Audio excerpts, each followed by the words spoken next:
T20 world cup के final में Pakistani cricket team को कप्तान बाबर आजम की 2+2 वाली फार्मूला क्रिकेट महंगी पड़ गई और यूं इंग्लैंड जीत गया।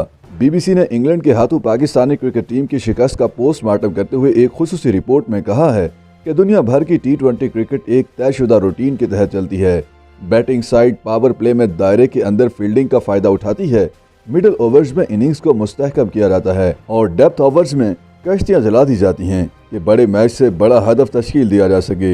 ये फार्मूला लगभग पूरी दुनिया में इसी तरह से चलता है और अक्सर कंडीशंस में बारआवर भी साबित होता है। लेकिन मेलबर्न क्रिकेट ग्राउंड की ज्योमेट्री इस फार्मूले के बरक्स है और यहाँ किसी भी बैटिंग टीम के लिए ये अप्रोच तबाहकुन साबित हो सकती थी। वर्ल्ड कप T20 के फाइनल में जो प्लेटफॉर्म पाकिस्तानी टॉप ऑर्डर्स ने तरतीब दिया था, वहाँ से बआसानी मजमुआ 165 रन तक धकेला जा सकता था, बशर्ते के हवास मुज्तमा रखे जाते और वसीओ अरीज ग्राउंड में अंधाधुंध बल्ला चलाने की बजाय वो दानिशमंदाना क्रिकेट खेली जाती जो शान मसूद ने खेली।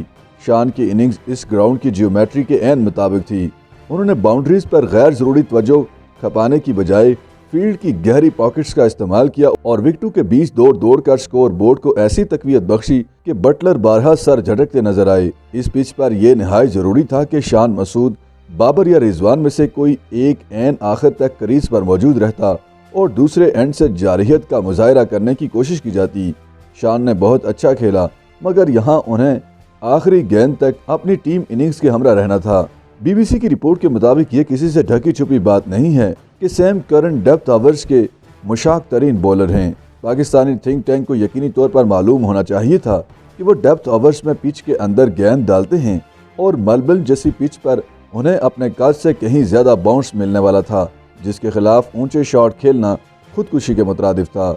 अगर पाकिस्तानी थिंक टैंक की यहाँ प्लानिंग ये थी कि हालात व वाक़यात से कतई नज़र डेप्थ ओवर्स में सिर्फ बाउंड्रीज का पीछा करना है, तो ये बेहद नाकिस साबित हुई। शान मसूद ने जो पैमाना मुकर्रर किया था, अगर आखिरी ओवर्स तक उसी की पैरवी की जाती तो ये ट्रॉफी पाकिस्तान से बहुत दूर नहीं थी। बीबीसी की रिपोर्ट में कहा गया है कि इंग्लैंड के हाथों शिकस्त के बाद बाबर आजम को अपनी क़यादत के अंदाज में भी अब कुछ इनकलाबी तब्दीलियों की ज़रूरत है। अभी तक वो एक ऐसे कप्तान के तौर पर उभरे हैं जो ड्रेसिंग रूम से एक तयशुदा सोच लेकर निकलता है और ग्राउंड में हालात के जबर के बावजूद अपने फार्मूले से पीछे नहीं हटता, यानी वो फार्मूला क्रिकेट खेलने पर यकीन रखता है। पाकिस्तानी बॉलिंग से यहाँ कोई भी गिला नाकाबिले जवाज होगा कि इस कम मार्जिन के मैच में भी खींचतान का न सिर्फ आखिर तक ले गए बल्कि मिडल ओवर्स में पाकिस्तान की बालादस्ती भी बरकरार रखी। मगर बाबर आजम से बहुत बड़ी स्ट्रेटेजिक गलती ये हुई कि नसीम शाह को पहले ओवर में बटलर के सामने महंगा साबित होने के बावजूद पावर प्ले में दोबारा ओवर दे दिया गया और पावर प्ले में मैच का तवाज़ुन बिगड़ गया। पाकिस्तान की बैटिंग के दौरान भी बाबर से ऐसी ही गलतियां सरजद हुईं और पढ़ी लिखी तरतीब के मुताबिक इफ्तिखार अहमद को 5वें नंबर पर भेज दिया गया।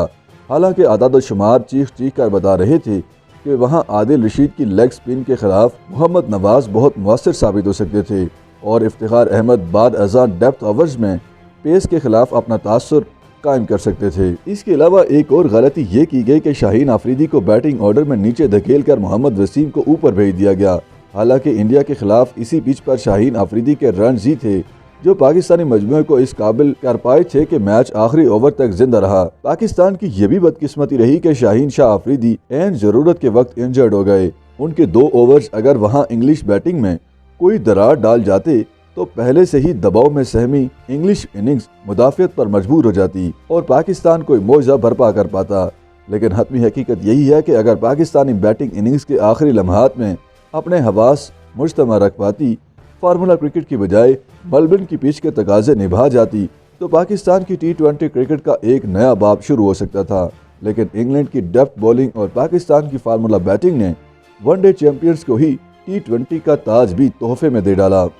YouTube पर गूगली एंटरटेनमेंट देखने के लिए youtube.com की सर्च बार में गूगली एंटरटेनमेंट टाइप करें। गूगली एंटरटेनमेंट के पेज पर सुर्ख रंग के सब्सक्रिप्शन वाले बटन पर क्लिक करना ना भूलिए। YouTube पेज पर अपलोड होने वाली वीडियो से बाखबर रहने के लिए बेल आइकॉन पर क्लिक कीजिए। आपको हर नई वीडियो के बारे में नोटिफिकेशन मौसूल हो जाएगा।